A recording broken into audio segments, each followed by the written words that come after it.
हमारा जो पॉडकास्ट होगा कोई एडिट नहीं होगा। आप पर एक IPC 306 लगा था। मुझे फोन आया था अरेस्ट होने से पहले, पहली बार बोल रहा हूँ, पुलिस आ रही लेने के लिए तुमको, तुम कहाँ चले जाओ। अबिटमेंट ऑफ सुसाइड लगाया गया, मैं मारता था, मैं पीटता था, मैं इतना बड़ा मॉन्स्टर हूँ। मेरा लाइफ टीवी शो बन गया। सूरज पंचोली आदित्य ठाकरे का बहुत अच्छा दोस्त है। आज के बाद कोई भी मुझे केस के बारे में मैं कभी बात नहीं, मैं बोलूंगा ये पॉडकास्ट है लकी बिस्ट का, खोल के देख। क्या है यार बॉलीवुड बबल है क्योंकि जो दिखता है वो है नहीं। बड़े एक्टर के सामने आप अच्छा परफॉर्म करो, बाकी आपका कटी जाए। टाइगर मेहनत करता है बॉस, आप भी नहीं कर पाओगे। सपोज करो कोई टाइगर कोई रिप्लेस आने उसको बॉम्बे में नहीं घुसने देंगे यार। फिर तो बॉलीवुड के आदमी को मेरी अंगुली में सुसु कर दे यार, थोड़ा सही हो जाएगा। वो सुसु जाके झाड़ी में करेगा लेकिन तेरे अंगुली में नहीं करेगा। बोला यार आप कैसे उम्मीद करते हो कि हिंदुस्तान की जनता 3 घंटे बैठ के आपकी पिक्चर देखेगी? ये सवाल आप किसी दूसरे एक्टर को पूछोगे तो नहीं, आपको लगता है कि ये पॉडकास्ट देखने के बाद कोई बॉलीवुड का एक्टर मेरे साथ बैठेगा सामने? इतना बड़ा हमारा ऑपरेशन सिंदूर चल रहा था, उन लोगों ने क्यों नहीं बोला जिनके बोलने से बहुत फर्क पड़ता है। पर आपको जब कोई ऐसा मिलेगा जिसने बात नहीं की, आप पूछोगे उनसे। दुनिया का सबसे बड़ा स्टार हो तो भी वो कुछ नहीं सर, तो भी अपने जूते के नीचे।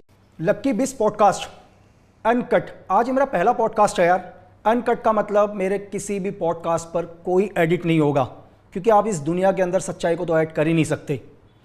आज हमारे एक ऐसे गेस्ट जो हमेशा मेरी तरह विवादों में घिरे रहे हैं यार। कोर्ट ने उन्हें बरी कर दिया, फिर भी लोग दोषी मानते हैं। 15 साल से लोगों के दिमाग में एक ही सवाल, वो सवाल आपका होगा, आवाज़ मेरी होगी, आपके हर सवाल को पूछा जाएगा। फिर मैंने आपको बोला कि इस पॉडकास्ट में कोई एडिट नहीं होगा, जैसा है वैसा ही आपको दिखाई देगा। सिर्फ मैं पॉडकास्ट शुरू करने से पहले और अपने गेस्ट को आपसे मिलाने से पहले सिर्फ एक चीज़ कहना चाहूँगा कि आप दुनिया के बहुत सारे पावरफुल लोगों को नाम सुना होगा यार आपने। आप US president, Russia president, China, लेकिन मैं आपसे ये पूछ रहा हूँ कि आप पर्सनली उन्हें कितने जानते हैं? कोई आदमी बोलता है यार ट्रंप बहुत पावरफुल है, रशिया के प्रेसिडेंट बहुत पावरफुल हैं, बहुत अच्छे इंसान हैं, और आप भी वही बोलते हैं, क्योंकि सिर्फ दुनिया में आप वो बोलते हो जो आपको दिखाया जाता है। मैं नहीं मानता कि इस दुनिया के 1% लोग भी इन पावरफुल लोगों से कभी मिले होंगे यार, इन्हें जाना होगा। पर आप वही बोल रहे हो जो शब्द आपको हमेशा दिखाई देते हैं, सुनाई देते हैं। तो आज हमारे गेस्ट हैं सूरज पंचोली। थैंक यू सूरज भाई, बहुत शॉर्ट नोटिस में आया यार भाई। नहीं, कंग्रेचुलेशन लकी भाई। मुझे पता है कि हमारी दोस्ती अलग है, और जिस तरीके से आप खुद को, और ये जो असलियत है, भले ही वो आर्मी की असलियत हो या जो पहलगाम में हो रहा है उसकी असलियत हो, आप बिना डरे बात करते हो। एंड पहली बार मुझे लग रहा है कि मैं किसी प्रॉपर एक मर्द के साथ बैठा हूँ। मर्द in the way not to put anybody to put the other gender down, because I mean fearless, he's extremely fearless and I like people like him. नहीं, थैंक यू सूरज भाई। और हम कोशिश करेंगे पूरा हिंदी में बात करने की, जी, क्योंकि मैं चाहता हूं कि आपकी आवाज को पूरा हिंदुस्तान सुने यार। Definitely. हिंदुस्तान का बच्चा सुने। अगर कोई एक रिक्शा चला रहा है वो भी आपकी आवाज को सुनना चाहिए। जी, of course. तो मैं आज वही पूछूंगा जो लोग सुनना चाहते हैं। सबसे पहले मैं ये जानना चाह रहा हूँ यार कि बॉलीवुड बहुत अलग, मतलब क्या है यार बॉलीवुड? सर बबल है। नहीं, वो मैं समझ गया। ये ऑडियंस, मतलब इस देश की जनता सुनना चाहती है कि क्या है भाई बॉलीवुड। हर बच्चा एक सपना लेके आता है। देखो मैं आप बात बताऊं कि मुझे लोगों को नहीं पता होगा इस टाइम कि मिजोरम का CM कौन है, आंध्र प्रदेश के CM कौन है। मैं बोलूं अरुणाचल का CM भी नहीं पता होगा, लेकिन अगर किसी से पूछा जाए कि ऋतिक रोशन सर कौन है, संजय दत्त सर कौन है, तो बच्चा जानते हैं यार। तो ऐसा क्या है?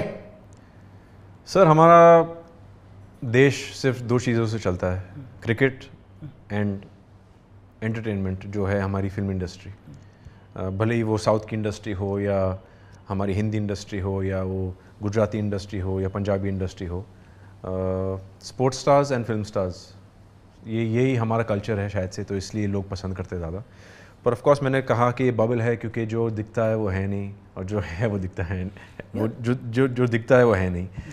बट सर काफ़ी इंटरेस्टिंग इंडस्ट्री है, काफ़ी अच्छे लोग भी हैं यहाँ पे, काफ़ी ऑनेस्ट लोग भी हैं यहाँ पे, काफ़ी लोग हैं जिनको अच्छा परफॉर्म करना है, काफ़ी लोग हैं जिनको पैसे कमाना है, काफ़ी लोग हैं जिनको अच्छी फिल्में प्रोड्यूस करना है। तो काफ़ी स्कोप है। छोटे छोटे शहरों से लड़के लड़कियाँ आते हैं यहाँ पे, मेहनत करते हैं, आज के टाइम पे काफ़ी स्टार भी बन गए, और काफ़ी लोग दुख खा के वापस चले भी गए। तो ये है सर हमारा छोटा सा बॉलीवुड। यार मैं भी विथिन 2 या 3 साल से इसको देख रहा हूँ और गॉड ने मुझे बहुत अच्छा मतलब एक अच्छा IQ दे रखा है। मुझे इस दुनिया को ज़्यादा समझने में टाइम नहीं लगता। शायद जो लोग 10 साल 12 साल 15 साल में समझते हैं, गॉड गिफ्ट से मुझे उसको 2-3 साल ही समझ में आ जाता है चीज़ों को। तो मैं ये कह रहा हूँ कि दुनिया के अंदर हर एक अलग अलग इंडस्ट्री है। सपोज करो कोई रियल एस्टेट में है तो उसका बेटा भी रियल एस्टेट में आएगा यार जी। हर दुनिया। तो बॉलीवुड्स में क्या है कि बहुत सारे लोग बोलते हैं यार कि स्टार किड्स को तो मेहनत करने की ज़रूरत ही नहीं पड़ती, और बोले यार उनको तो देखो डेफिनेटली एक चांस तो मिलेगा ही मिलेगा। जैसे एक हो सकता है कि यार किसी आदमी का बहुत बड़ा बिजनेस हो तो अपने बेटे को बिजनेस में एक चांस मिलेगा। तो क्या ऐसा है कि बॉलीवुड स्टार किड्स या इन्हीं लोगों की है? लकी भाई आपने काफ़ी अच्छा नाम आपका किया है, मिलिट्री आर्मी बेस में आपका सबको जानते हो। कल आपका बेटा या बेटी बस उठ के बोल दे कि मुझे फौजी बनना है, वो ऐसे ही ले लेंगे? बिल्कुल, क्यों लेंगे यार, उनको निकालना पड़ेगा भाई, उनको ट्रेनिंग करना पड़ेगा, बिल्कुल करना पड़ेगा, उनको मेहनत करना पड़ेगा, 100%। उनको फील्ड पे जाना पड़ेगा, पसीना बहाना पड़ेगा, किताबें पढ़नी पड़ेगी, इंटेलेक्चुअल होना पड़ेगा, ज्योग्राफी पता होना चाहिए। तो सेम वे हमारे लिए जो फिल्म के जितने बच्चे हैं फिल्म फैमिली से, उनके लिए उतना ही टफ है जितना कोई न्यू कमर के लिए। हाँ, आपको मीटिंग्स जल्दी मिल जाएगी, काफ़ी लोगों को मीटिंग्स नहीं मिल पाती, और लोग अभी ये देख रहे रहेंगे कि यही तो हमें चाहिए, हमको तो मीटिंग भी नहीं मिल पाती। पर वो अभी वो उनकी भी गलती नहीं है। पर एट द सेम टाइम जब वो अपनी पहली पिक्चर करते हैं तो वो उतना ही ज़्यादा प्रेशर होता है, क्योंकि वो उनके माँ या बाप के लास्ट फिल्म से कंपेयर होते हैं, फर्स्ट फिल्म से नहीं। मुझे कंपेयर करते मेरे फादर के लास्ट फिल्म से, या उनका जो पीक टाइम है वो उनके करियर में उससे, और मैं उतना फ़िलहाल केपेबल शायद से हूँ नहीं एज अ परफॉर्मर, क्योंकि मुझे काफ़ी कुछ सीखना है। सर चांस तो मिल जाता है इजी, ये मैं डिनाई नहीं करूँगा, पर जो अच्छा है वही चलेगा, जो अच्छा नहीं है वो नहीं चलेगा। नहीं, यह आपने बिल्कुल सही बोला सूरज भाई कि जो अच्छा है वो तो चलेगा, वो दुनिया में हर जगह चलेगा। आज मैं आपको एक चीज़ बता रहा हूँ, जैसे मैं भी बॉलीवुड में आया, बहुत सारे लोगों से मिलता हूँ, यहाँ सबसे लगभग मिल गया। क्या है कि जिस इंसान को एक सही स्टेप पहुँचने तक हो सकता है 10 साल लगे, 15 साल लगे, हो सकता है 20 साल लगे, लेकिन मैं कहता हूँ कि जो बॉलीवुड्स के अंदर पहले से हैं, जिनके फादर्स हैं, जिनके ग्रैंड फादर हैं, उनको 15 साल का स्ट्रगल नहीं करना पड़ेगा। हो सकता है उनको 15 दिन के अंदर वो पहली मीटिंग मिल जाए। काश मेरी लाइफ ऐसी होती। अभी 15 साल मेरा भी स्ट्रगल को 15 साल हो गया। नहीं, बिल्कुल हम उस पर भी आएंगे, हर पहलू को एक एक करके समझने की कोशिश करेंगे। देखो, मैं एक चीज़ और बोल रहा हूँ कि बहुत सारे लोगों का एक ही क्वेश्चन है कि मतलब आप पर एक IPC 306 लगा था, और मैं कह रहा हूँ कि हिंदुस्तान के अंदर ये IPC हर साल में हजारों लोगों पर लगता है। IPC 306 का मतलब है कि किसी को आत्महत्या के लिए उकसाना, एक चार्जेस लगना।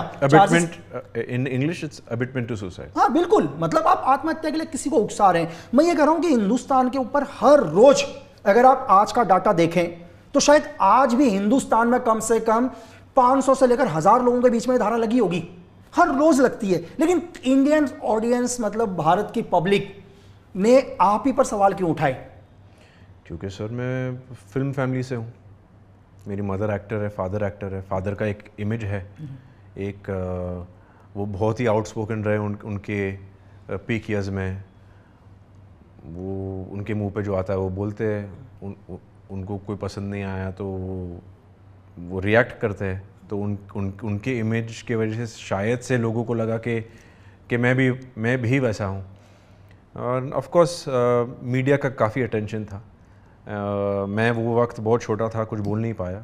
20 साल का 21 साल का लड़का, इतना कुछ हो रहा है, क्या बोलेगा वो वक्त? नहीं सर, सूरज भाई मेरे को दुनिया को समझने में ज़्यादा, मैंने आपको क्या बोला कि मुझे किसी भी आदमी को समझने में 10-15 मिनट ही लगते हैं, टाइम लगते हैं, क्योंकि भारत सरकार मुझे इसी चीज़ के लिए तनख्वाह देती थी पहले कि लोगों को समझो भाई कि आदमी सही है या नहीं है। चलो मैं ये बोलता हूँ कि जब आप पर चार्जेस लगे, मीडिया ने उसको बहुत उछाला, हर जगह मीडिया चल रही थी।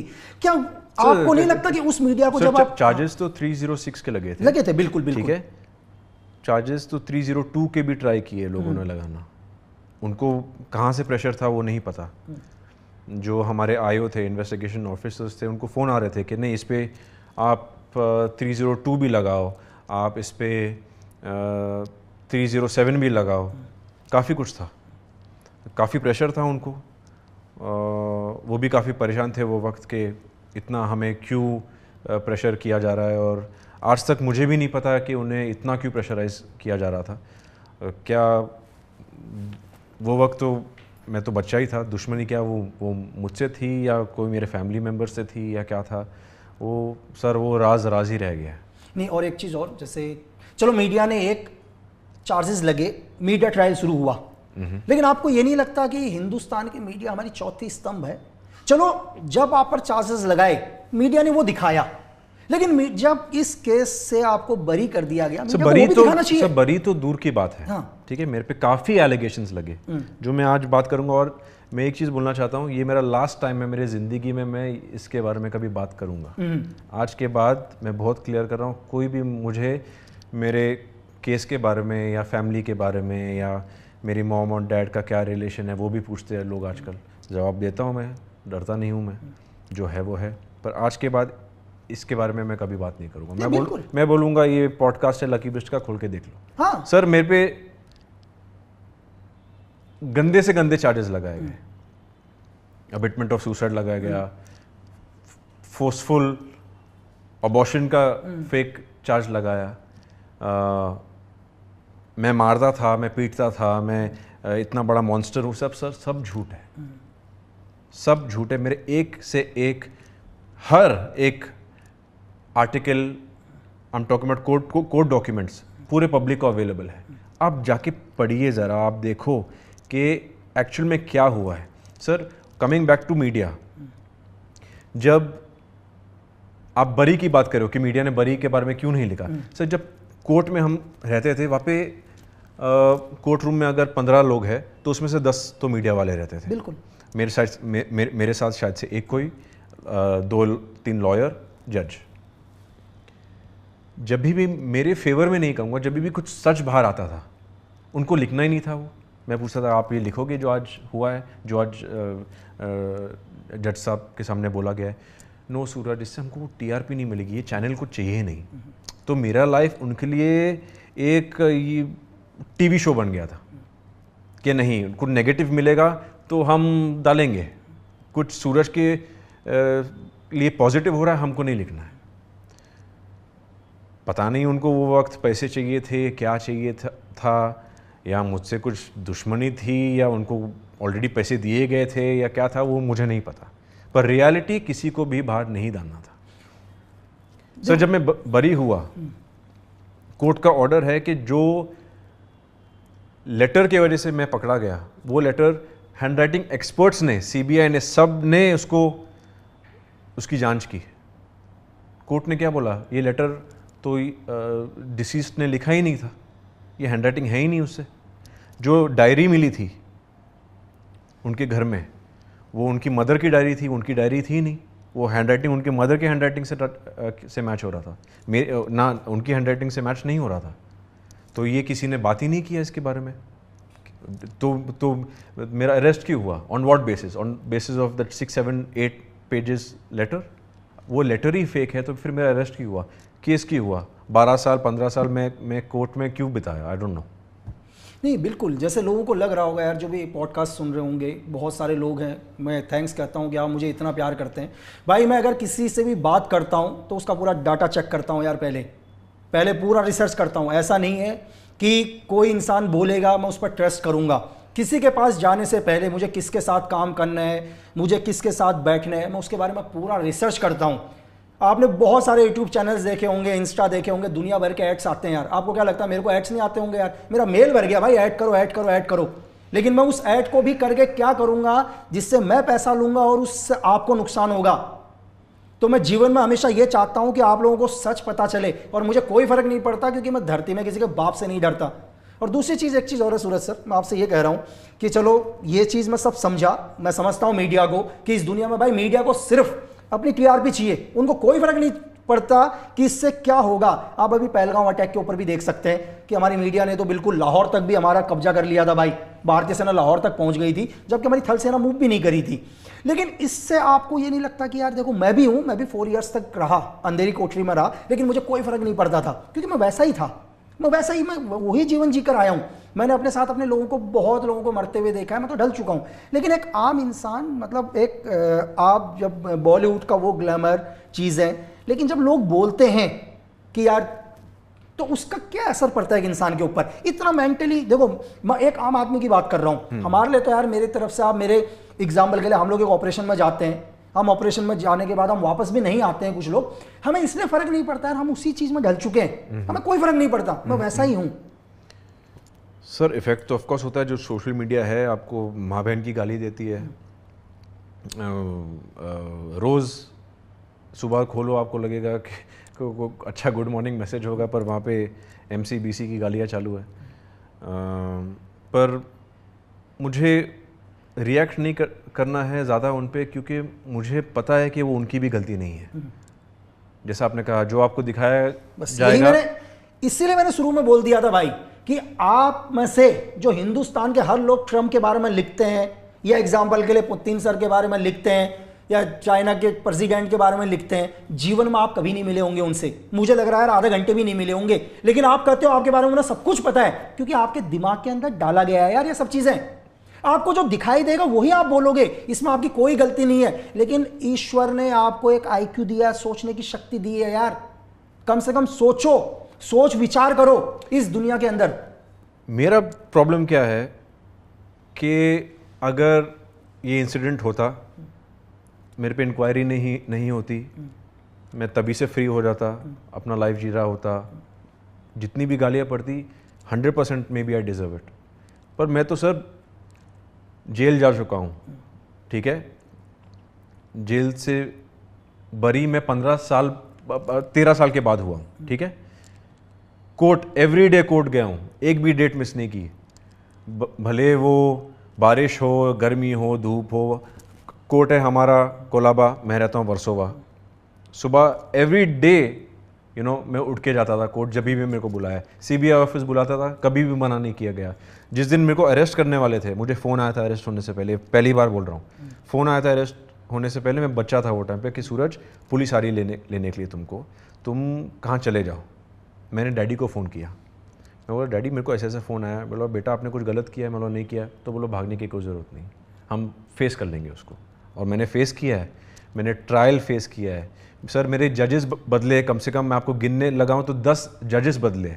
जब भी आप भले ही किस पे, I hope no one goes through a court trial, जब आपका केस होता है, जब आपके पास आपके सामने जज आता है, वो जज को भी एक वार्म अप होने में, समझने में टाइम जाता है। जैसा मेरा जज समझता था मेरा केस, मेरे जज को बदल दिया जाता था।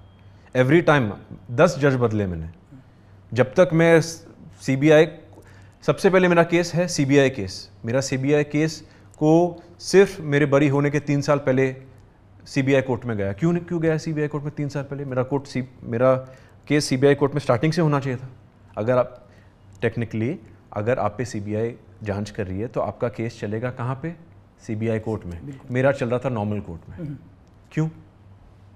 ये तो मैं डायरेक्ट नहीं कर सकता ना कि आपको जाना चाहिए CBI का कोर्ट, ये तो ऑपोजिशन को बोलना चाहिए था। ये सब हुआ है सर मेरे साथ, मैं आपको क्या बताऊं। बिल्कुल, देखो मैं भी सूरज जी, मैं हर चीज़ को एक जगह मैं पढ़ रहा था और मुझे लगा कि यार नहीं, एक दिन मैं पॉडकास्ट करूंगा भाई, और मैं सिर्फ फैक्ट पर बात करता हूं दुनिया में यार। मैंने कहा कि जब तक मेरे पास कोई एविडेंस ना हो तब तक मैं बात नहीं करता। तो एक जगह मैं रिसर्च कर रहा था कि भाई सूरज पंचोली आदित्य ठाकरे का बहुत अच्छा दोस्त है। इतनी बुद्धि लगाओ दुनिया वालों, 306 का केस महज 2 घंटे में खत्म हो जाता है। मतलब महाराष्ट्र के सबसे पावरफुल आदमी के बेटे का दोस्त अगर कोई होगा तो यार 10 साल तक किसी का केस चलेगा क्या? नहीं भाई, सबसे पहली बात, आदित्य ठाकरे को मैं लाइफ में मिला नहीं। और मैं चाहता हूं कि मैं उनसे मिलूं, क्योंकि आई थिंक एक यूथ लीडर के हिसाब से वो अच्छा काम कर रहे हैं, पर मैं उन्हें जानता नहीं हूं, ठीक है ना, मैं मिला हूं ना फ़ोन पे है। इनफैक्ट जब मेरा नाम उनके साथ उछाला गया था, तब एक बैंड्रा में इवेंट भी हो रहा था, मुझे पता चला कि वो वहाँ जा रहे, मैं जानबूझ के नहीं गया, क्योंकि मुझे नहीं इंटरेक्ट करना था उनसे, क्योंकि लोग सोचते थे कि हमारी कोई पता नहीं कोई दोस्ती, इसलिए हम साथ में। मैं ना उन्हें कभी मिला हूँ। और हाँ, उनका बात छोड़ दो, अगर मैं इतना ही पावरफुल आदमी होता कि मैं इतना बड़े केस से निकल के ये सब, तो मैं अपना करियर ठीक नहीं कर लेता 10 साल पहले ही। ये तो हिंदुस्तान की जनता को समझना चाहिए। इसलिए मैं कह रहा हूँ यार, हर चीज़ फैक्ट के ऊपर सोचो, थोड़ा सा सोचो। आप अगर धीरे धीरे सोचने लगोगे तो दुनिया को समझ जाओगे यार। दुनिया में पढ़ा लिखा होना ज़रूरी नहीं है, आप दुनिया को कितने बेहतर तरीके से समझते हैं बहुत ज़रूरी है। तो ठीक है सूरज जी, हम एक चीज़ और बोलते हैं कि जस्ट आपने 2015 में शायद आपकी पहली पिक्चर आई जी। यार। हम दुनिया में किसी भी समाज में रहते हैं, मेरा गाँव है, हमारे गाँव में अगर कोई भी आदमी धंधा करता है हम सब एक हो जाते हैं। लेकिन मैंने इस बॉलीवुड में देखा कि एक परिवार ही तो है बॉलीवुड, लेकिन क्यों एक दूसरे को लोग सपोर्ट नहीं करते यार, ऐसा क्यों? सर सपोर्ट करते हैं, ऐसा नहीं। देखो सलमान सर ने मुझे सपोर्ट किया, हमारा ना कोई लेना देना, उन्होंने मुझे सपोर्ट किया, मेरे बुरे वक्त में भी मुझे सपोर्ट किया। पर मैं समझ सकता हूँ कि मुझे वो वक्त उतना सपोर्ट शायद से क्यों नहीं मिला होगा।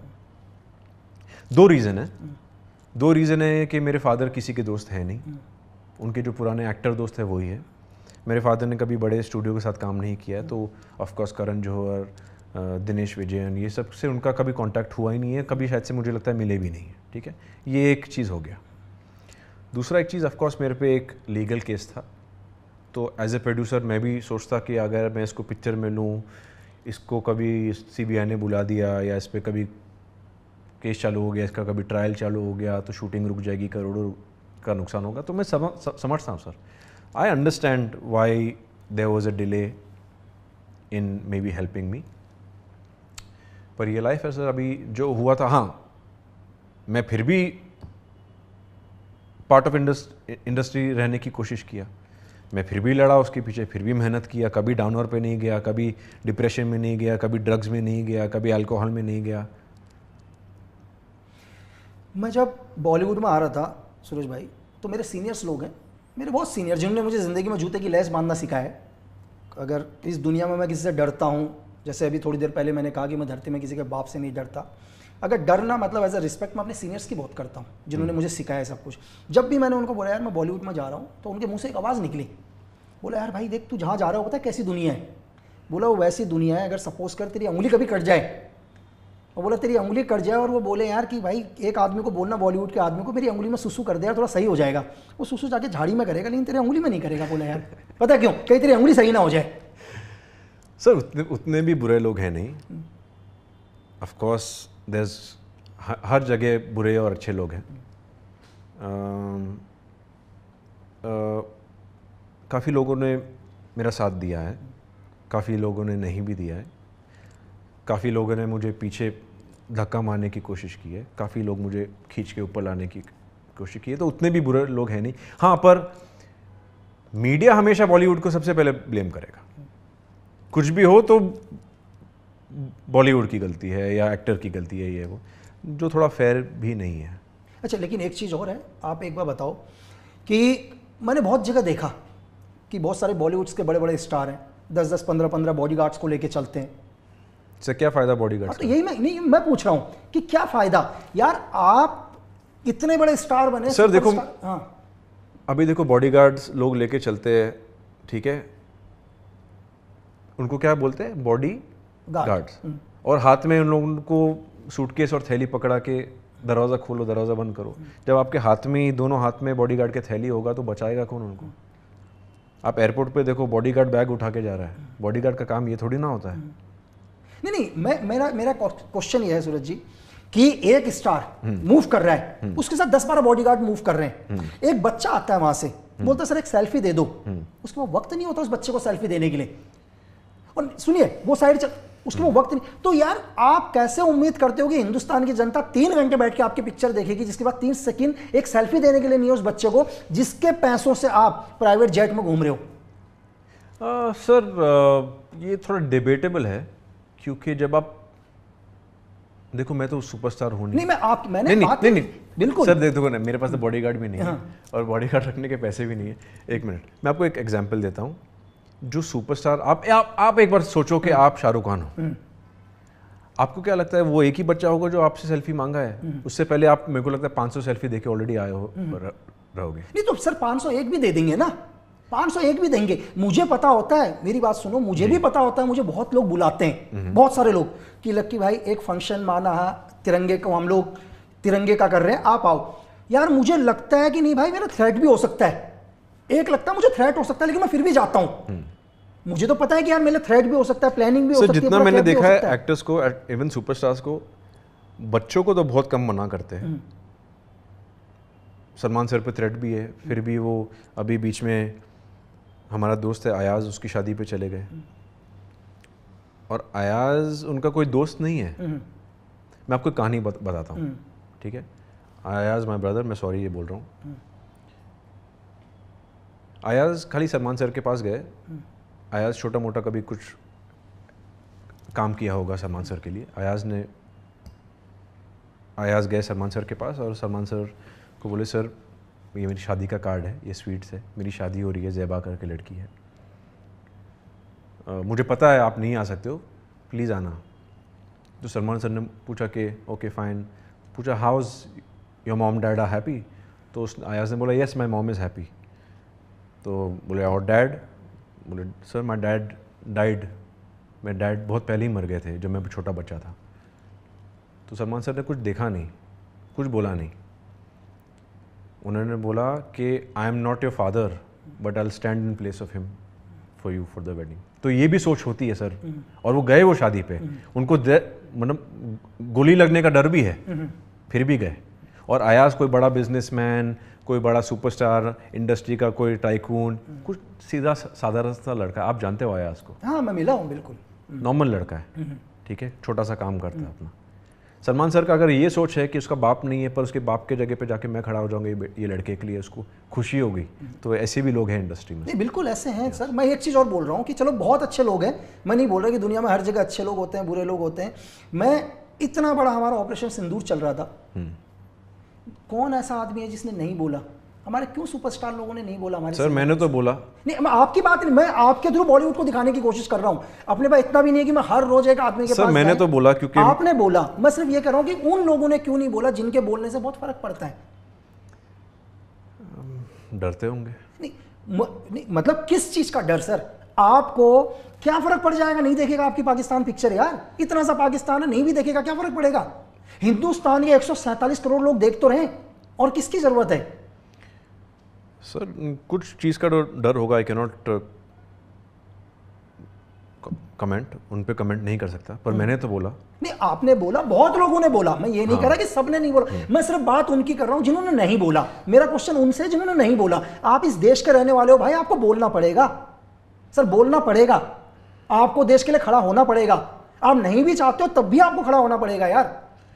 सर देखो, एक चीज़ तो लोगों ने राइट बोला है, देशभक्ति की फिल्म मिलेगी तो मतलब अच्छा साइनिंग अमाउंट लेके तो कर लोगे। अरे सर अभी मैंने शायद 2-4 दिन पहले एक वीडियो डाला था, मैंने कहा 50,000 लोग लाइन में खड़े हैं ऑपरेशन सिंदूर बनाने के लिए, क्योंकि बैंक बैलेंस चाहिए, लेकिन उस वक्त किसी ने नहीं बोला। वो तो है, वो तो आपने एकदम राइट बोला है ना? उस टाइम किसी ने नहीं बोला कि यार भाई कि हम क्यों, क्योंकि कुछ एक लोग नाराज हो जाएंगे, मतलब कुछ एक लोग नाराज हो जाएंगे, उससे फर्क पड़ता है। 147 करोड़ लोग नाराज हो, उससे कोई फर्क नहीं पड़ता।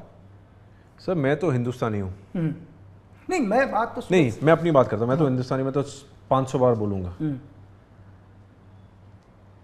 कि हाँ, जब तक हमारा सिचुएशन ठीक नहीं हो पाकिस्तानी एक्टर्स नहीं आने चाहिए यहाँ पे, या पाकिस्तानी एक्टर आर्टिस्ट नहीं आना चाहिए। ये तो मैं सीना खोल के बोलता हूँ। हमारे एक्टर्स कम है क्या यहाँ पे? कितने आप भी तो आराम नगर जाते हो, आपने देखे कितने लोग स्ट्रगल कर रहे हैं, तो उनको काम क्यों नहीं मिलना चाहिए? मेरा स्टैंड ये है, जब ठीक होगा तब देखेंगे। बिल्कुल बिल्कुल, मैं चाहूंगा कि इसको सब लोग भी सुने, जो आपने बोला इसको सब लोग सुने, और ये मैसेज मैं पाकिस्तान तक भी भिजवाऊंगा, क्योंकि पाकिस्तान के लोग मुझसे बहुत प्यार करते हैं। पाकिस्तानी तो मुझसे भी बहुत प्यार करते हैं। बिल्कुल बिल्कुल, है ना, बहुत ही दबा के गालियाँ आ रही हैं चीज़ें, तो कोई फर्क नहीं पड़ता है। तो और सूरज जी ये बताइए कि बॉलीवुड के अंदर, और मुझे एक मैसेज भी आया था कि आप पिक्चर कर रहे हो केसरी वीर, आप पाकिस्तान को गाली दे रहे हो, आपको मुस्लिम से प्रॉब्लम है क्या? मैंने उसको रिप्लाई किया, मेरी माँ का नाम जरीना वाहब है, मेरी माँ मुसलमान है, मुझे मुस्लिम से प्रॉब्लम नहीं है, आप लोग की सोच से प्रॉब्लम। तो जितना भी लोग सूरज जी आपकी जो केस को समझ पाए होंगे, बहुत समझदार है हिंदुस्तान की ऑडियंस, बहुत समझदार, बस उन्हें थोड़ा सा कोई समझाने वाला चाहिए, उन्हें गाइड करने वाला चाहिए।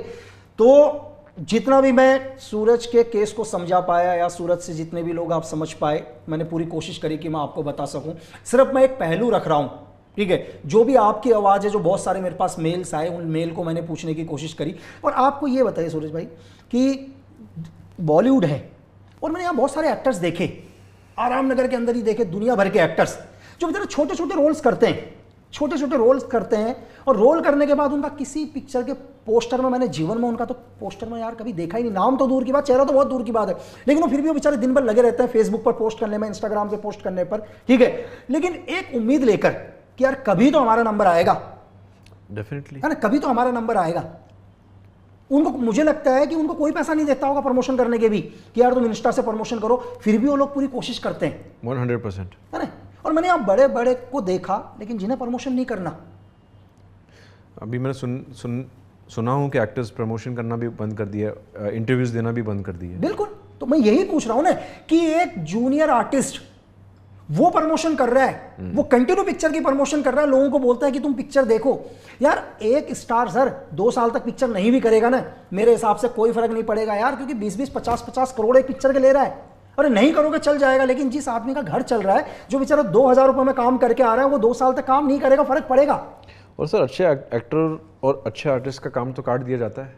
नहीं, बिल्कुल, उसको लग रहा है कि वो फिल्म में है, अगर एक जूनियर आर्टिस्ट हो, उसको 2-3 लाइन दिया गया हो, वो तो बहुत खुश होगा। वो अपनी माँ को जाके बताएगा कि माँ आज मैंने इनके साथ काम किया, मेरे डायलॉग्स भी अच्छा मैंने किया, माँ मैंने एक बहुत कॉमेडी सीन किया है उनके साथ, या रोने का सीन किया है, या बहुत एक अच्छा डायलॉग बोला है, मेरे को डायरेक्टर साहब ने चांस दिया है। वो जब फैमिली को लेके जाएगा थिएटर में, वो सीन ही नहीं मिलेगा उसको, सीन ही नहीं मिलेगा अगर उसने अच्छा परफॉर्म किया हो तो।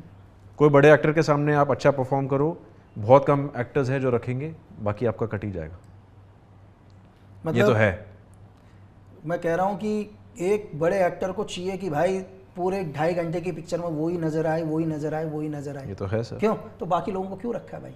अगर मैं आपसे पूछूं, चलो छोड़ो, मैं आपसे पूछता हूं कि भविष्य में, इन फ्यूचर, कि आप ऐसा कौन सा किरदार को निभाना चाहो, कि यार मैं कहता हूं कि आप इस कैरेक्टर को प्ले करो आगे चल के, तो आपके दिमाग में होगा कि यार मुझे इस कैरेक्टर को प्ले करना है, मैं किसका किरदार को प्ले करना चाहिए मुझे? Agent Lima. एक्चुअली लकी का एक सीक्रेट नहीं, कोड नेम था agent Lima. I would love to play agent Lima. Actually मैं गया भी था, एक्चुअली लकी भाई और मेरी मुलाकात तब हुई थी जब Hussain Zaidi sir agent Lima का बुक लिख रहे थे, और मैं गया था लकी भाई के पास कि लकी भाई मुझे ये बुक के राइट्स दे दो, मुझे आपका किरदार निभाना है। तो एक दिन अगर आप मौका दो तो एजेंट लीमा भाई। और एक चीज़ और मैं आपको ये बोल रहा हूँ, आप जितना क्यूट तो नहीं हूँ पर मैं कोशिश करूँगा। नहीं, मैं बहुत बढ़िया भाई। देखो, आपने मेरे दुनिया भर के पॉडकास्ट देखे होंगे, शायद ऐसा कोई चैनल होगा नहीं देखे। आज मुझे समझ में आ गया कि दुनिया में सबसे आसान है पॉडकास्ट करना भाई। सिर्फ क्वेश्चन पूछते रहो, सामने वाले को दिक्कत है आंसर देने में, इससे आसान काम कोई नहीं लगा कि क्वेश्चन पूछते रहो। हाँ, थोड़ा सा मुश्किल तब हो जाता है जब आप क्वेश्चन पूछ रहे हो जनता के। अच्छा, आप एक चीज़ और बताओ कि आपको हिंदुस्तान के यूथ, हिंदुस्तान की पब्लिक, आम जनता से कोई प्रॉब्लम नहीं? मतलब बहुत सारे लोग जो कमेंट्स करते हैं या चीज़ें, उनसे कोई शिकायत? सर नहीं है, क्योंकि उनको आइडिया ही नहीं है। अभी ऐसे माध्यम से शायद से मैं पहली बार आपके पॉडकास्ट में, मैंने जितना अभी तक बोला है, मैंने आप तक किसी को भी नहीं बोला। मैं तो बटर लगा के बोला हूँ। आप तो मेरे भाई हो, इसलिए मैं खुले दिल से और ओपन माइंड से बात कर रहा हूँ। मेरी कहानी बहुत कॉम्प्लिकेटेड नहीं है, बहुत सिंपल कहानी है। बना दिया है कॉम्प्लिकेटेड, वो बनाया गया है कॉम्प्लिकेटेड। और टेंशन मत लो, हमारा जो पॉडकास्ट होगा कोई कट नहीं होगा भाई, इसमें कोई एडिट नहीं होगा। आपने दुनिया में हर पॉडकास्ट, मुझे किसी को हीरो प्रेजेंट नहीं करना यार। हीरो प्रेजेंट करके क्या करूंगा? आप जाके देख लेना, 300-300 करोड़ की पिक्चर चल रही है, उनसे बड़ा तो नहीं बना पाऊंगा ना। तो जो पिक्चर देख लेना जहाँ कट होगा, यहाँ अपना ओरिजिनल होगा, जो चल रहा है वही रियल है। वैसे ही होना चाहिए, बिल्कुल कोई कट नहीं, जो शिकायत हो वो बताना। लेकिन एक चीज और, कि यार जीवन के अंदर कुछ नहीं होता गालियां देने से किसी को। क्या कर लोगे गालियां देके? यार पाकिस्तान से मुझे हजारों लोग गालियां दे देते हैं, लेकिन घंटा उखाड़ नहीं पाए। और जिसको करना है करो, लेकिन समझो कि क्या बोल रहे हो आप लोग, किसी और की आवाज मत बनो जीवन में कभी भी। तो चलो, आने वाले अपकमिंग प्रोग्राम क्या कर रहे हैं आगे इन फ्यूचर में? लकी भाई अच्छी फिल्में करना है, अच्छा किरदार निभाना है, एक अच्छी सोल्जर की फिल्म भी करनी है।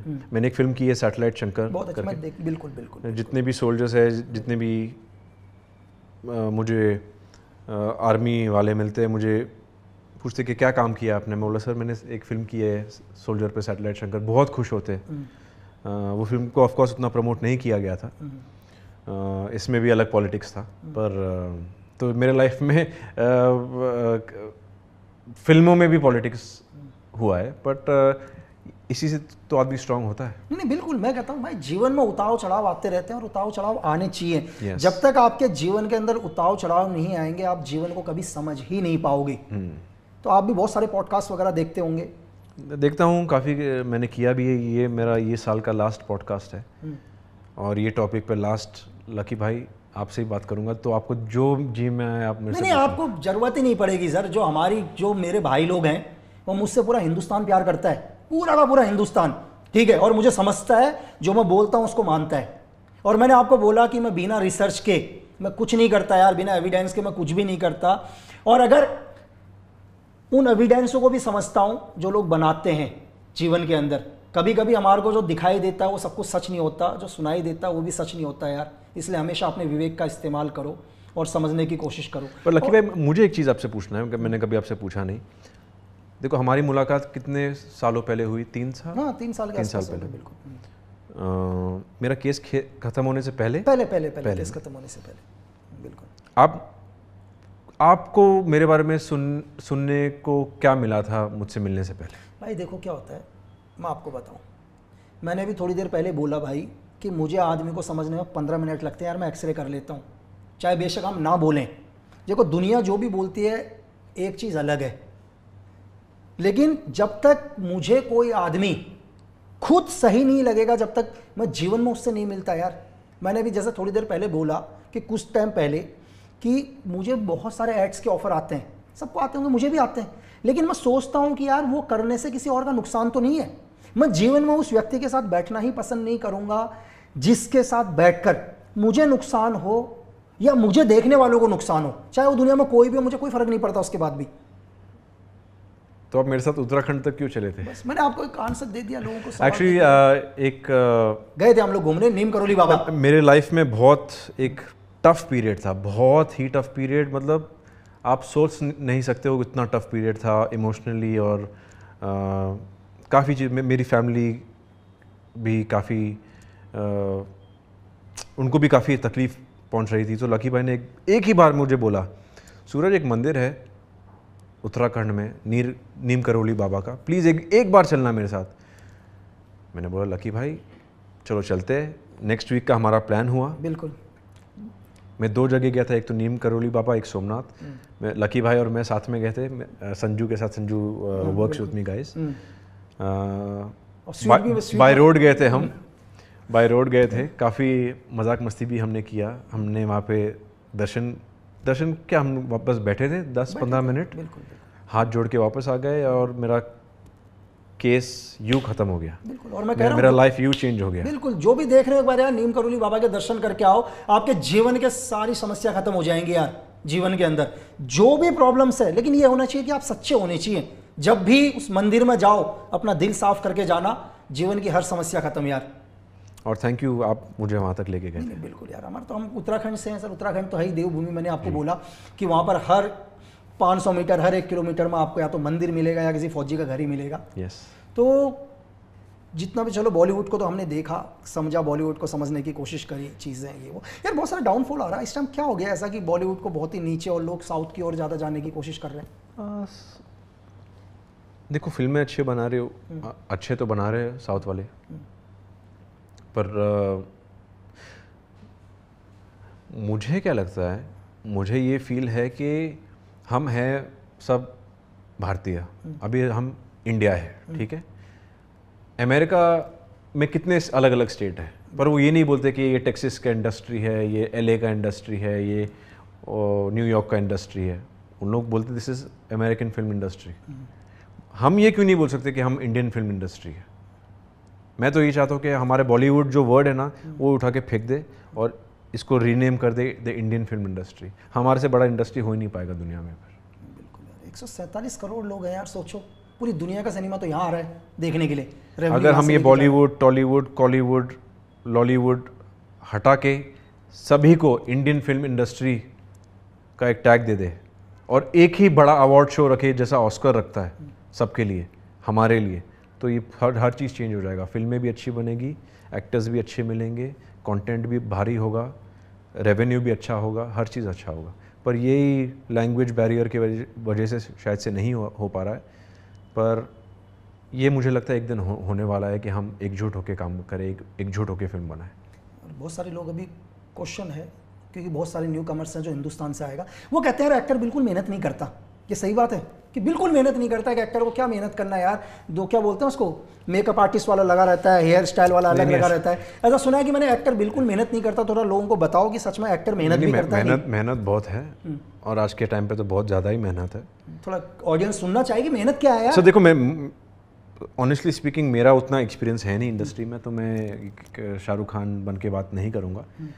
मेहनत तो है, पर मुझे लगता है जितना मेहनत है उतना कम है। नहीं, जैसे क्या क्या करता है एक्टर, क्योंकि बहुत सारे लोग हैं जो आना चाह रहे हैं पूरे हिंदुस्तान से, धीरे धीरे आ रहे हैं मुंबई, वो सुनेंगे तो उनको समझ में आएगा कि मुझे सिर्फ एक दिन की लाइफ का बता दो।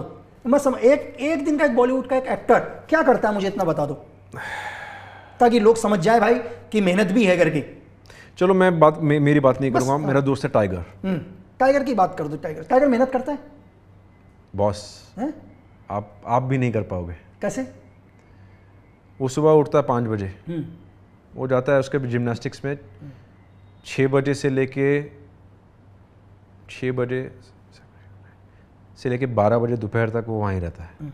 ठीक है, मेहनत करते हैं मतलब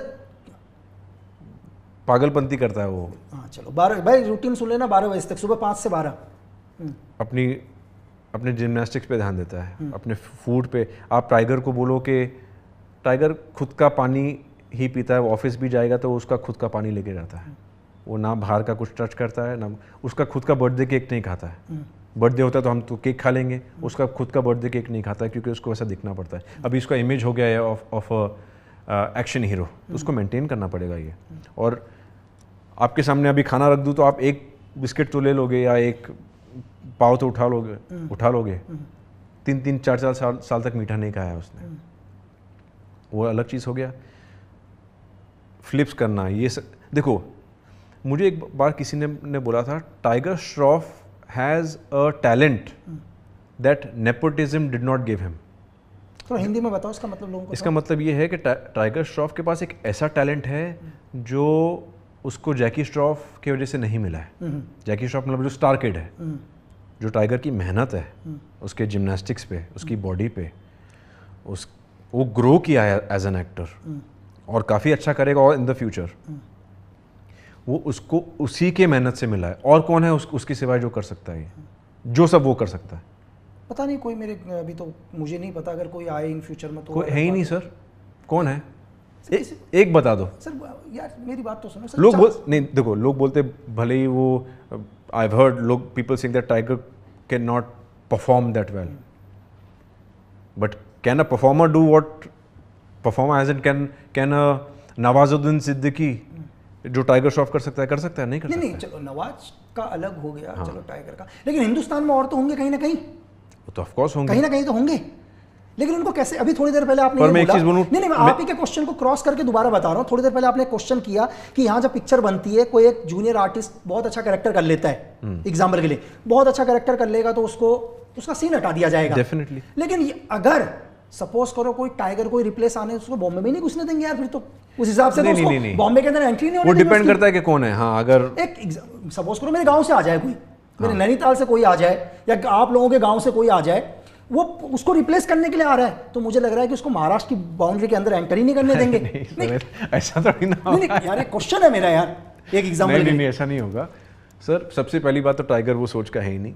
मैं टाइगर की बात नहीं कर रहा हूँ। मैं देखो पर्टिकुलर हम किसी आदमी की बात ही नहीं कर रहे हैं, हम एक इंडस्ट्री की बात कर रहे हैं। जब भी सर इंडस्ट्री तो आप तो नैनीताल तो दूर की बात कर रहे हो, इंडस्ट्री में ही एक्टर्स एक दूसरे के साथ काम नहीं करना चाहते। यही तो मैं कह रहा हूँ आपसे। अगर आप एक बड़े स्टार हो, मैं एक बड़ा स्टार हूँ, हमारी भले ही भाईचारा की फिल्म हो, मैं ये चाहूँगा कि उसका सीन कटे, मेरा लगे, पर ये अभी इसका तोड़ क्या हो सकता है? देखो मेरी नज़र में क्या होता है, मैं आपको थोड़ा सा बताऊं। जैसे मैंने आपको बोला था कि अपना IQ ठीक है, मेरे लिए पता है क्या है, मेरे लिए कैरेक्टर क्या है? मेरे लिए कैरेक्टर है जिससे मैं प्यार करूं।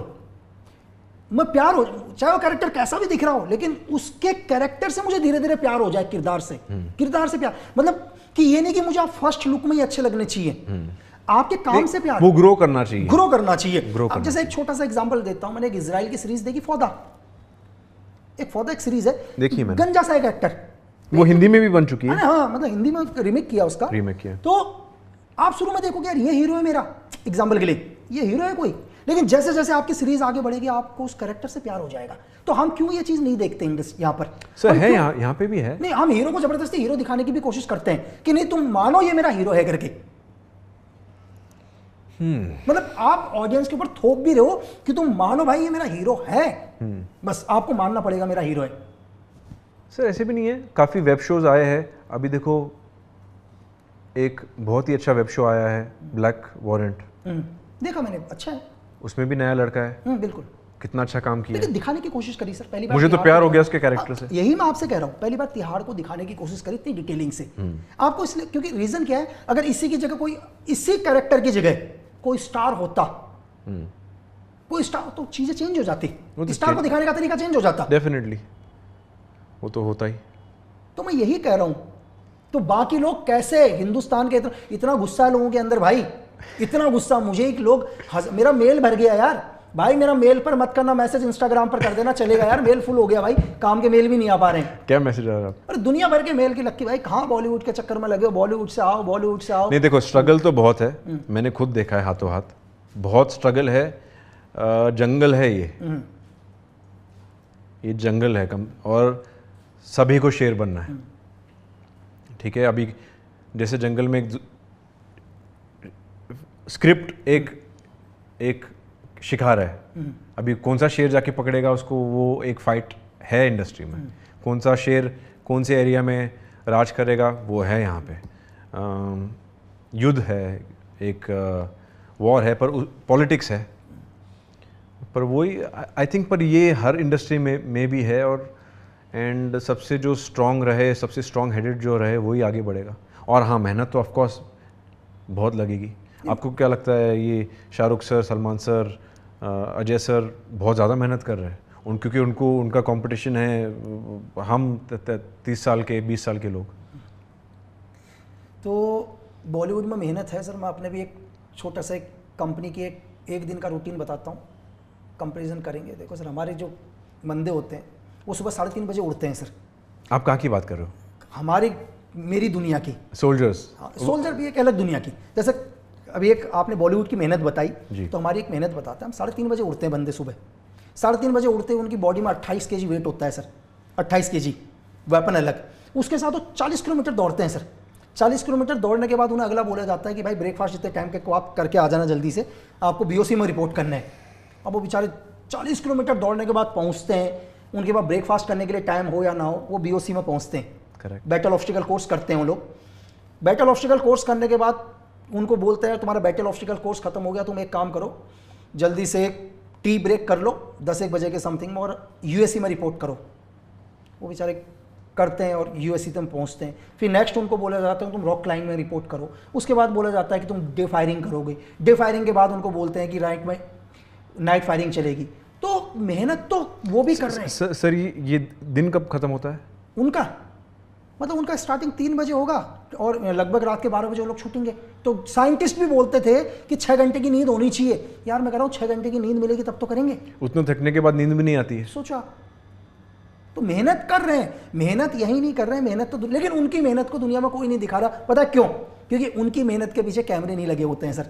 उनके पीछे पूरा PR टीम नहीं लगी रहती है। उनके पीछे पूरी मीडिया नहीं लगी हुई रहती है। और मैं आपको ये बोल रहा हूँ कि 40 किलोमीटर तो हम लोग बाइक में बैठते हैं कभी, तो साला बाइक में भी आप एक बार बोलोगे यार थोड़ी चाय ले लेते, रास्ते में थक गए बाइक में बैठे बैठे, तो 40 किलोमीटर दौड़ना तो है। सर जब मैं सैटेलाइट शंकर शूट कर रहा था, हम हिमाचल में थे, हमें एक आर्मी की वैन दी गई थी, उसमें हमारे ट्रैवलिंग शॉट्स लेने थे।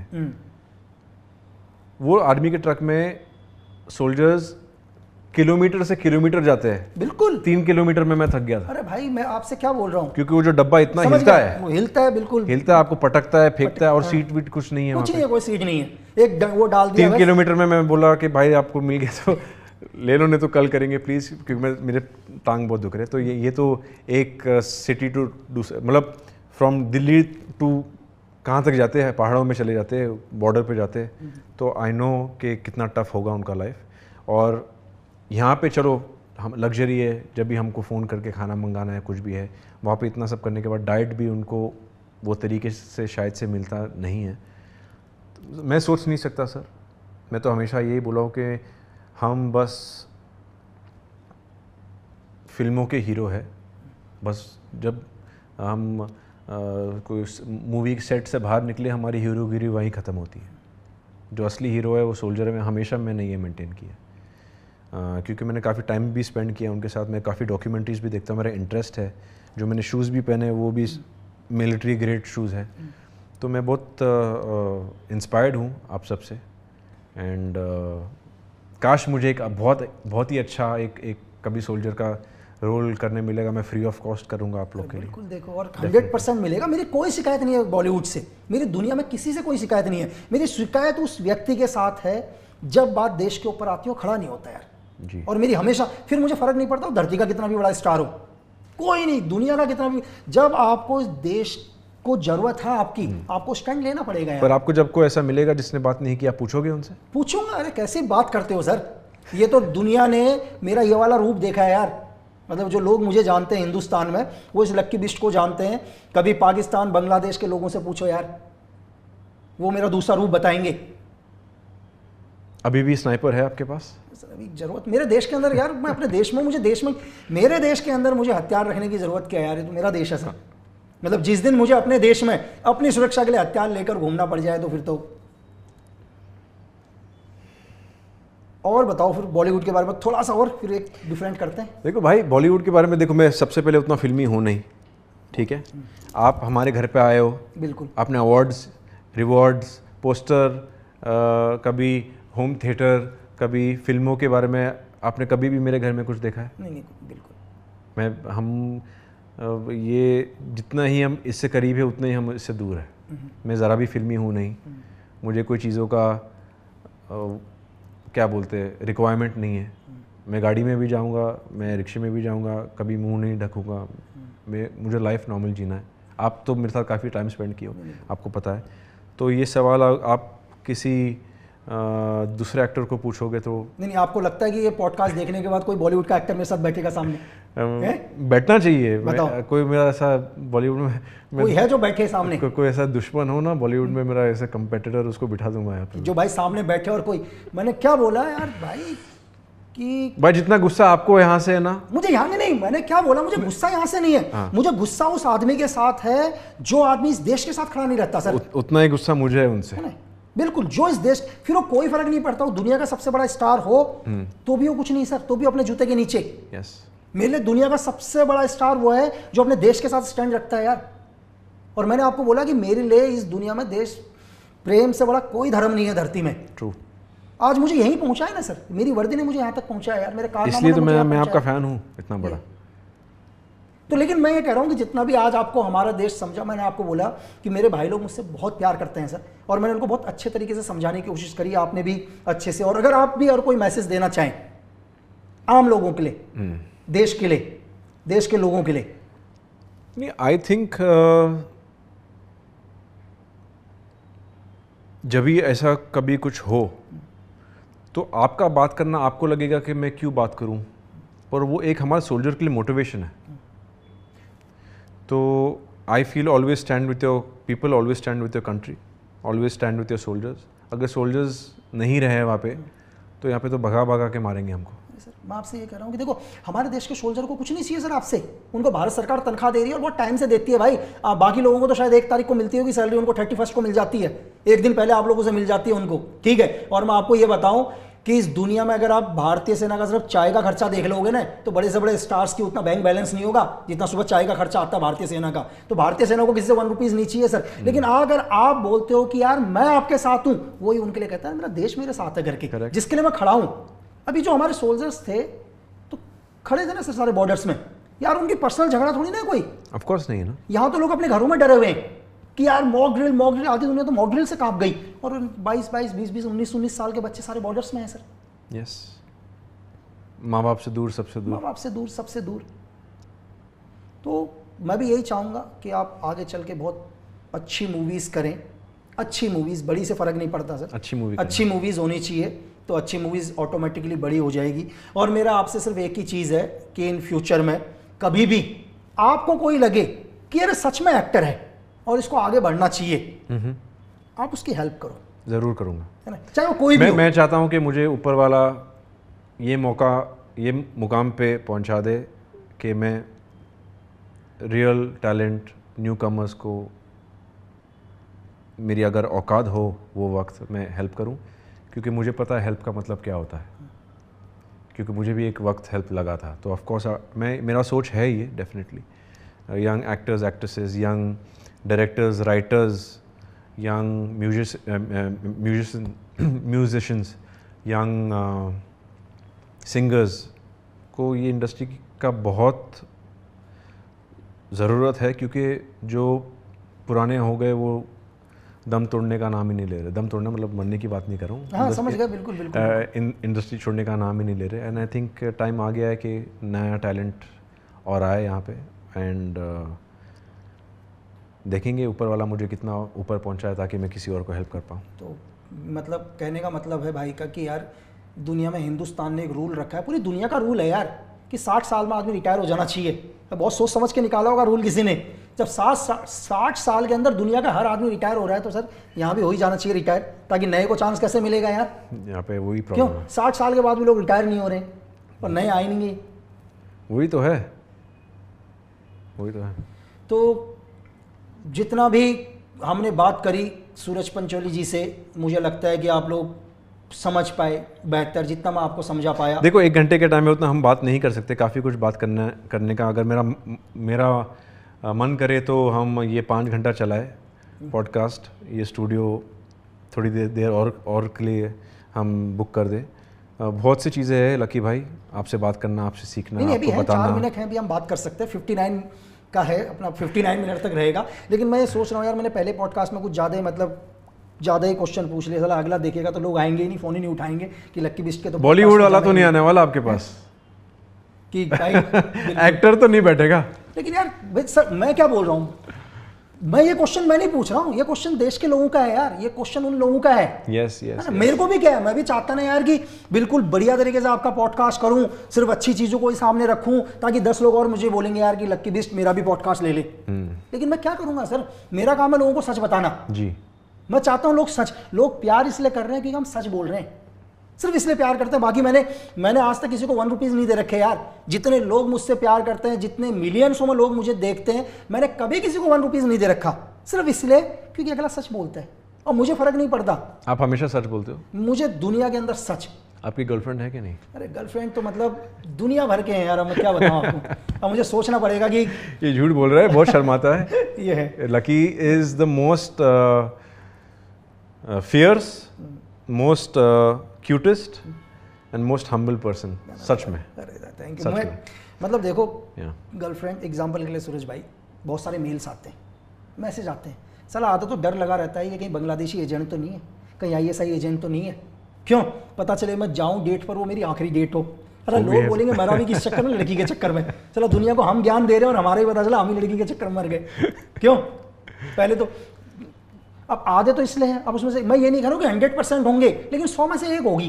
लेकिन उस एक के चक्कर में मैं रिस्क नहीं लूंगा यार, ऑफ कोर्स है ना। एक के चक्कर में रिस्क नहीं लेंगे। लेकिन बॉलीवुड में तो मैंने सुना है कि ऐसा सुना है मैंने पर्सनल तो किसी से मिला नहीं, ऐसा सुना है कि मैंने हर 2 महीने 3 महीने के अंदर लोग गर्लफ्रेंड्स को बदल देते हैं। सही बात है ऐसा?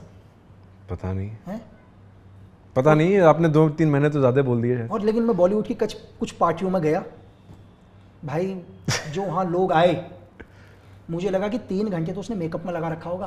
क्या बात कर रहे हो? अरे कैसी बात करो, 3 घंटे तो उन्होंने मेकअप को करने में लगाया होगा। और दूसरी चीज, शोरूम में भी ड्रेस वैसी नहीं रखी होती होगी, वो भी जरा टेढ़ी मेढ़ी हो जाती है, उनकी ड्रेस वैसी थी। वो कितनी दूर आई, मैं कहा यार ऊपर कैसे आए होंगे, गाड़ी से बैठ के आए होंगे। ये भी एक मेहनत है। अरे तो देखो, मतलब ड्रेस वैसी की वैसी है उनकी। और ये हिंदुस्तान में जितने भी कॉस्मेटिक के रेट बढ़ रहे हैं ना सर, ये सारे बॉलीवुड के चक्कर में ही बढ़ रहे हैं, क्योंकि पूरा मेकअप तो यही लोग लगा रहे हैं। एक छोटा सा मतलब, सर को बहुत गुस्सा है बॉलीवुड से। गुस्सा नहीं है यार, चीज़ें मुझे गुस्सा, यही काम कर रहा हूँ यार, अभी पता नहीं बॉलीवुड में ही काम कर रहे हैं। और बस मैं ये चाह रहा हूँ कि यार लोग खुश रहें, लोग फुल एंजॉय करें। आपको अच्छे लोग मिले हैं बॉलीवुड में? नहीं, मुझे बहुत अच्छे लोग मिले यार। मैं बात है सर, देखो मेरे को क्या है, एक उदाहरण बताता हूँ सूरज भाई। बुरा भी होगा तो अपने से अच्छे करके ही मिलेगा वो। बुरा करके क्या कर लेगा, अच्छा ही करके मिलेगा। तो मेरे को तो अच्छे ही मिले यार, मेरे से तो बुरा आदमी तो मेरे नज़दीक ही नहीं आया कभी भी। हल्का सा जिसको थोड़ा सा भी शंका होती है, जिसने मेरे बारे में गलत सोचा, वो मेरे रेंज में ही नहीं आएगा कभी भी। चाहे उस मुझे ना पता हो, लेकिन उसके अंदर तो डर है कहीं ना कहीं इसको ना पता चल गया कि मैं इसका बुरा सोच रहा हूँ। तो जीवन के अंदर अच्छा है, ऐसा नहीं है भाई, इतना भी बुरा नहीं है जितना बॉलीवुड बहुत अच्छा है। इंडस्ट्री है, एंटरटेनमेंट दे रही है आपको, आप कभी थक जाते हो, पिक्चर्स देखते हो या नाटक देखते हो, माइंड को रिलीफ मिलता है, ठीक है। तो चीज़ें हैं, और जीवन के अंदर क्या है यार, हमेशा देखो हर चीज़ में सकारात्मक देखने की कोशिश करो। जीवन के अंदर अच्छा सोचो, अगर आप पॉजिटिव सोचोगे तो सारी दुनिया आपको पॉजिटिव ही नज़र आएगी सर। अगर आप नेगेटिव देखोगे तो यार पूरी दुनिया आपको नेगेटिव नज़र आएगी भाई, वैसे ही बनते जाओगे। दुनिया में आपकी सोच ही आपको बताएगी कि आप किस शिखर पर पहुंचोगे जी। तो बहुत अच्छा लगा सूरज भाई मिलकर, और मैं चाहूँगा कि हम बहुत जल्दी दोबारा मिलें और आपकी एक जल्दी आने वाली पिक्चर अपकमिंग सुपर हिट हो, फिर हम एक दोबारा पॉडकास्ट करें। उस टाइम हम बिल्कुल अच्छा बोल के पॉडकास्ट करेंगे। नहीं, आपको जो बोलना है बोलो, आप मेरे भाई हो आप। और देखो जैसे लकी भाई है उतना ब्रेव मैं हूँ नहीं, और मैं भी डरता नहीं हूँ किसी से। तो जो भी सवाल मेरे लाइफ में आए मैं हमेशा उसको आंसर किया हूँ और हमेशा करते रहूँगा। कॉन्ग्रेचुलेशन लकी भाई, ये आपका पहला पॉडकास्ट था। ये मेरा सौभाग्य है कि मैं यहाँ पे आपके साथ बैठा हूँ। आपने इतना हमारे देश के लिए किया है, इतने हमारे लोगों के लिए किया है। मैं तो कुछ भी नहीं हूँ आपके सामने, but thank you for having me on your show. I am feeling very very happy and very grateful to be here. Thank you मेरे भाई, थैंक यू। और आपसे लास्ट में, अगर आपके कोई भी क्वेश्चन हो यार, आप मुझे क्वेश्चन पूछो। अपनी राय देने से पहले हमेशा क्वेश्चंस करने चाहिए। मैं भी क्या करता था, कभी भी मुझे मेरे सीनियर्स पर या किसी भी चीज़ पर डाउट होता था तो मैं अपने सीनियर से पूछता था यार।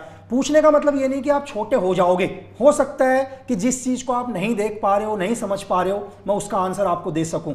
तो धन्यवाद, हम जल्दी दोबारा मिलेंगे अपने अगले पॉडकास्ट नो कट पर, जहां पर कोई कट नहीं होगा, कोई एडिट नहीं होगा, क्योंकि मैंने आपको बोला कि हम सच्चाई को कभी एडिट कर ही नहीं सकते, जैसा है वैसा ही दिखाई देगा।